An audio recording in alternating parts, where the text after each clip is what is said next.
Hello दोस्तों, मेरे कहानी वाले चैनल पे आप सबका स्वागत है। तो दोस्तों, हमारी आज की कहानी है सास बहू और ननद।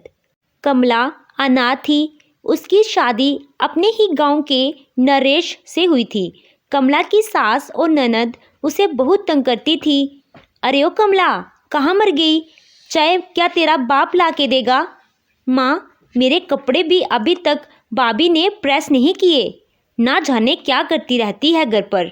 जी लीजिए माँ जी चाय। और दीदी, मैं अभी आपके कपड़े प्रेस कर देती हूँ। अगले दिन कमला की सास और ननद मीरा उससे झगड़ा कर रहे होते हैं कि तभी वहाँ पर नरेश आ जाता है।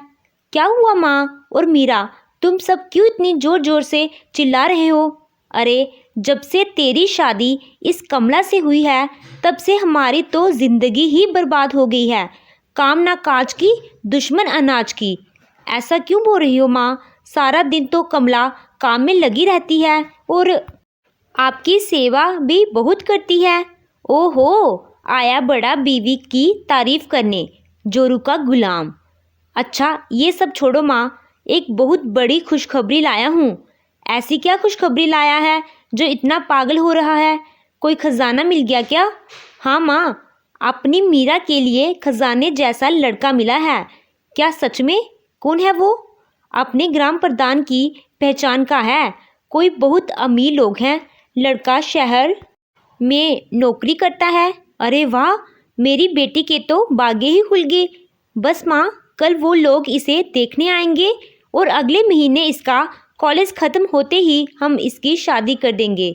इतना कहकर नरेश वहाँ से चला जाता है।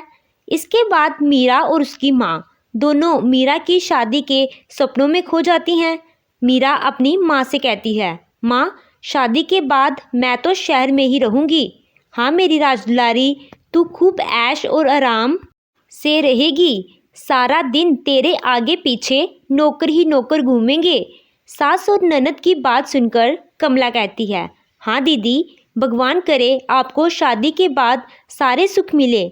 कमला की बात सुनकर सास कहती है, हाँ हाँ, तू जाकर खाना बना और हाँ, कपड़े भी धो लेना। मेरी बेटी की चिंता मत कर, वो तो शहर में राज करेगी, राज।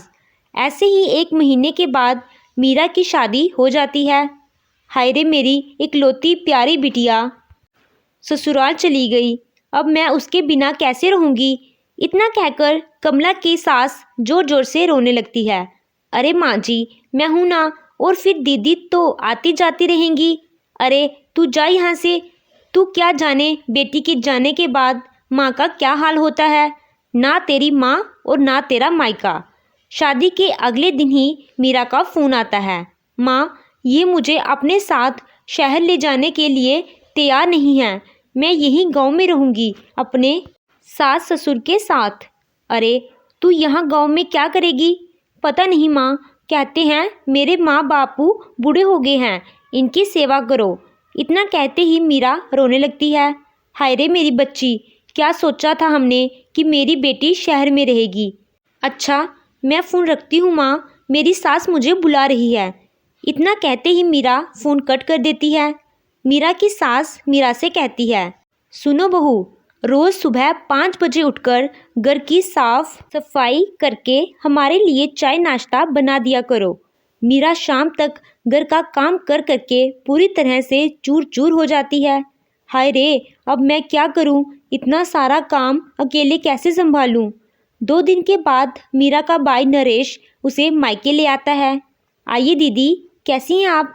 मीरा किसी बात का जवाब दिए बिना ही कहती है, अब मैं यहाँ सिर्फ और सिर्फ आराम करूँगी। ससुराल में काम कर करके थक चुकी हूँ मैं।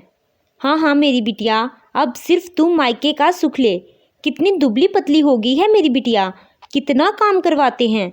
अगली सुबह कमला की सास कमला से कहती है, कमला, जल्दी से चाय नाश्ता दे और बाहर गमलों को पानी दिया कि नहीं? माँ जी, ये लीजिए चाय नाश्ता, और मैंने बाहर पानी दे दिया था।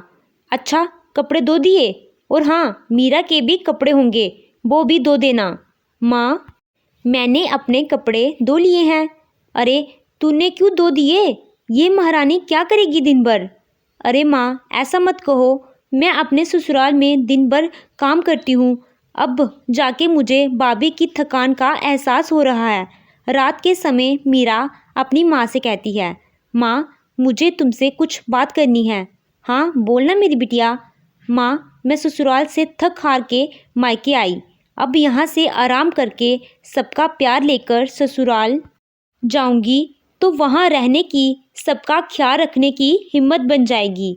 सो तो है बिटिया, हम औरतें मायके जाके बिल्कुल ऐसी हो जाती हैं जैसे किसी ने फ़ोन की बैटरी चार्ज कर दी हो।